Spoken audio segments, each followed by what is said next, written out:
तबलीग क़ुरान और सुन्नत जी आलमगीर गैर सियासी तहरीक दावत इस्लामी के 42 साल मुकम्मल थियण ते जामिया मस्जिद गुलज़ार हबीब सक़रंड में शुक्राने जा नफ़िल अदा कया विया, जंहिं बाद सिंध समेत पूरे मुल्क जे आजिपे ऐं आसूदे लाइ इज्तिमाही दुआऊं घुरियूं वयूं।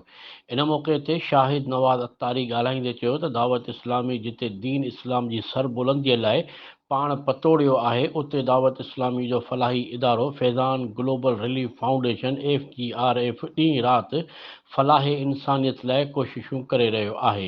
हिन इहो बि चयो त इहो सभु कुझु तॾहिं मुमकिन थियो आहे जॾहिं दावत इस्लामी सां चाह ऐं इंसानियत जो दर्द रखंदड़ मुस्लमाननि हथ वंडायो आहे।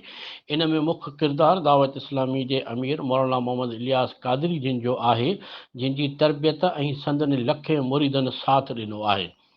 हिन वधीक चयो त दावत इस्लामी गुज़िरियल 42 सालनि में हज़ारे आलिम दीन ऐं हज़ारे हाफ़िज़ क़ुरान समेत लखे दीन जा शागिर्द पैदा करे चुकी आहे, जंहिंमें नियाणियुनि जो पिणु वॾो अंग शामिल आहे। होॾां दावत इस्लामी पारां नवाबशाह में ٿيليسيميا जे ॿारनि लाइ हिकु रोज़ा ब्लड डोनेशन कैंप जो एहतमाम कयो वियो, जिते सवे नौजवाननि रत अतियो कयो। इन मौक़े ते कामरान अत्तारी, सैयद दानिश अत्तारी ऐं मोहम्मद अनवर अत्तारी कैंप जो जाइज़ो वरितो, जिते कैंप जा इंतज़ाम संभालींदड़ ٿيليسيميا पेशेंट वेलफेयर सोसाइटी जे जॉइंट सेक्रेटरी ग़ुलाम नबी चन्ना ऐं ٿيليسيميا पेशेंट सेंटर जे मैनेजर मुजीबुर रहमान ख़ासकेली खैन मालूमात फराहम कई।